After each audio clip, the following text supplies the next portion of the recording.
Senhor venha te abençoar abundantemente nessa noite, que Ele venha falar com você. E se você ouvir a voz de Deus, se você ouvir o Espírito Santo falar com você, obedeça-o. Tome a melhor decisão, obedeça a voz de Deus. Então abra o teu coração. Queria te convidar a abrir a tua Bíblia no livro de Hebreus, no capítulo 12. Hebreus, capítulo 12. Vai estar aqui, né? Conhecemos bastante o capítulo 11, né? Está lá no início, pois a fé, né? E ali vai falar da natureza da fé. Mas capítulo 12, ótimo. Está na versão que está aqui na pregação. E aí você leia a primeira frase, diz: portanto, bem, nós. De novo, só essas três palavras. Portanto, mais uma vez. Amém. Que o Senhor fale com você. Que interessante. Aqui tem um princípio maravilhoso. Há um tempo atrás um amigo pregou exatamente nessas três palavras. Portanto, também nós. O capítulo 12, ele inicia a partir de declarações que iniciam-se lá no capítulo 10 e principalmente no capítulo 11. Que vai falar primeiro da natureza da fé. A fé é a certeza de coisas que esperam. Não é isso? E depois, no próprio capítulo 11, começa a discorrer de muitas pessoas que viveram pelo princípio da fé. Que a gente vai chamar de galeria dos heróis da fé.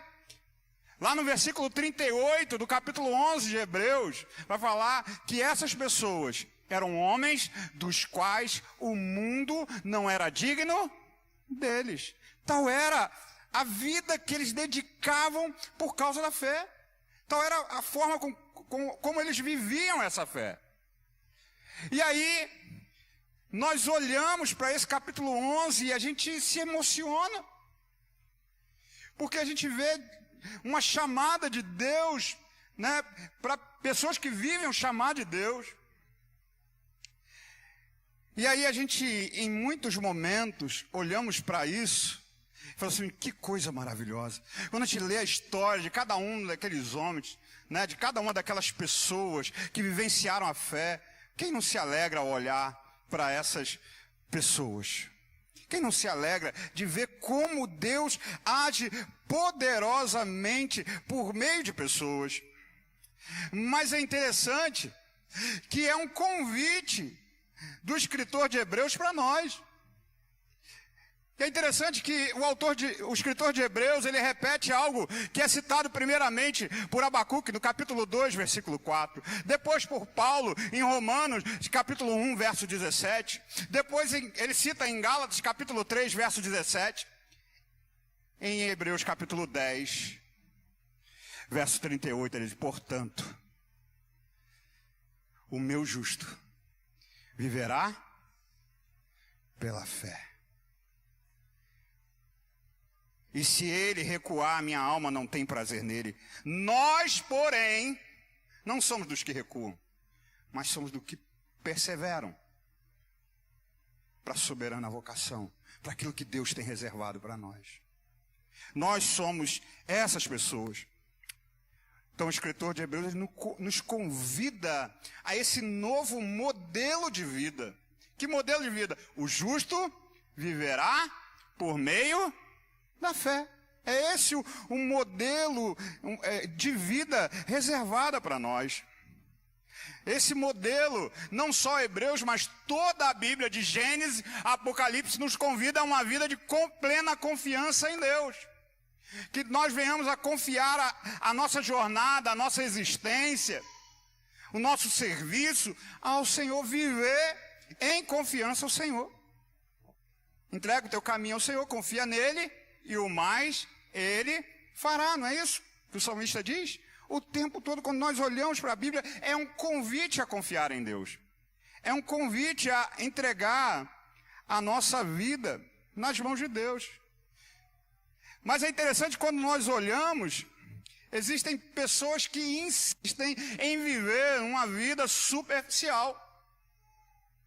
O apóstolo Paulo, lá no capítulo 3 de Filipenses, ele vai discorrer de pessoas que insistem em viver uma vida sem confiar em Deus. Mas se eu não confio em Deus, eu confio em quê? Se eu vivo uma vida de aparência, e é exatamente isso que o apóstolo Paulo está dizendo, são pessoas que vivem uma vida de aparência. Confiam nos seus títulos, confiam nos seus recursos, confiam no seu conhecimento, confiam nas suas amizades, vão confiar em muitas coisas. O próprio apóstolo vai falar isso. Se fosse eu assim, eu teria muitos motivos para viver assim. Ele vai dizer assim, ó, no versículo 5 do capítulo 3 de Filipenses. Ele diz assim, circuncidado, ele falando dele, ao 8º dia. Da linhagem de Israel, da tribo de Benjamim, hebreu de hebreus.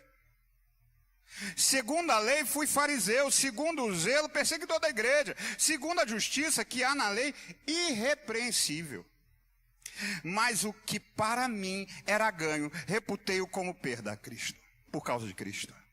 E na verdade tenho também por perda todas as coisas pela excelência do conhecimento de Cristo Jesus, meu Senhor, pelo qual sofri a perda de todas as coisas, e as considero como escória para que possa ganhar a Cristo. Olha o que ele está dizendo. Eu tenho motivos para me gloriar e para me fiar naquilo que eu tenho, nos meus títulos, naquilo que eu conquistei. Mas ele diz, eu considero tudo isso como refúgio. E eu confesso aos irmãos que por muito tempo eu olhava para isso e falava assim, não, eu também considero como, mas considerava como refúgio aquilo que me afastava de Deus. Entendia que deveria considerar como algo secundário aquilo que me levava a pecar. Não que isso seja mentira. Não que isso não seja uma verdade, mas não é isso que Paulo está falando. Ele não está falando somente das coisas que te separam de Deus. Ele não está falando que eu não devo me fiar naquilo que o mundo acha rejeitável. Não, não é isso. Ele está falando até mesmo aquilo que você acha que é nobre, aquilo que você acha que é bom, até isso, coloque em segundo lugar, porque Cristo é melhor. Coloque tudo em segundo lugar, Jesus sempre virá primeiro. Confie em Jesus, coloque Jesus em prioridade. O próprio Senhor Jesus, ele vai falar sobre isso. O próprio Jesus, ele fala, onde tiver o tesouro do homem, ali estará o seu coração. Aonde está aquilo que é importante? Aonde está a tua prioridade? Aonde está a nossa prioridade? O salmista vai dizer, uns confiam em carro, outros em cavalo. Nós, porém, confiamos no Senhor. Nós confiamos no Senhor. Então nós precisamos aprender a colocar Deus em prioridade. Precisamos aprender o que é viver uma vida pela fé. Nós precisamos aprender o que é isso. Nós temos visto pessoas sucumbindo na vida da fé por muitas razões. Olha o que Paulo ensina para nós. Eu queria só ir lá para o finalzinho do capítulo 3 de Filipenses. Não vou nem ler do versículo 12. Vamos ler a partir do só o 16. Ele diz assim, olha, todavia andemos de acordo com o que já alcançamos. Ele vai nos ensinar que a caminhada com Cristo, no início ele diz assim, olha, não que eu tenha alcançado a perfeição, mas lá no final ele diz assim, caminhemos com aquilo que já alcançamos. Por que essa afirmação? Porque muitos de nós sucumbimos na fé, porque não queremos viver uma vida de confiança e das nossas experiências com Deus. Nós queremos viver a experiência de outras pessoas. Às vezes nós olhamos, por exemplo, para a galeria da fé e queremos projetar a vida daquelas pessoas na nossa existência. Nós olhamos para um líder de sucesso e queremos viver a liderança daquelas pessoas. Só que Paulo está dizendo, não é assim. Viva de acordo com aquilo que você já alcançou. A superação, a sua vida de confiança em Deus não é igual à minha. As suas experiências não são as minhas, nem as suas também, vice-versa. Eu não calcei os seus sapatos. Eu não gastei o seu tempo de oração. Eu não li o tempo que você leu de Bíblia. Ou seja, cada um de nós caminha conforme aquilo que já alcançou. Assim nós não vamos sucumbir. Prossigamos para o alvo. Continuemos a nossa jornada. O que Paulo está nos ensinando é que a vida cristã é uma vida de continuidade. Existe um ditado russo que diz que tubarão que não nada para frente afunda. O que é isso?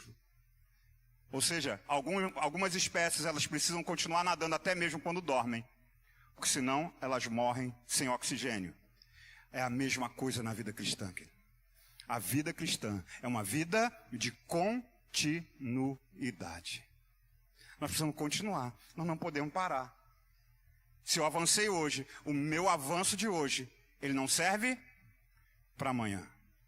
Eu preciso continuar. O profeta Oséias, ele diz o quê? Conheçamos. Vamos junto? Conheçamos e prossigamos em conhecer ao Senhor. Conheçamos e prossigamos em conhecer ao nosso Deus.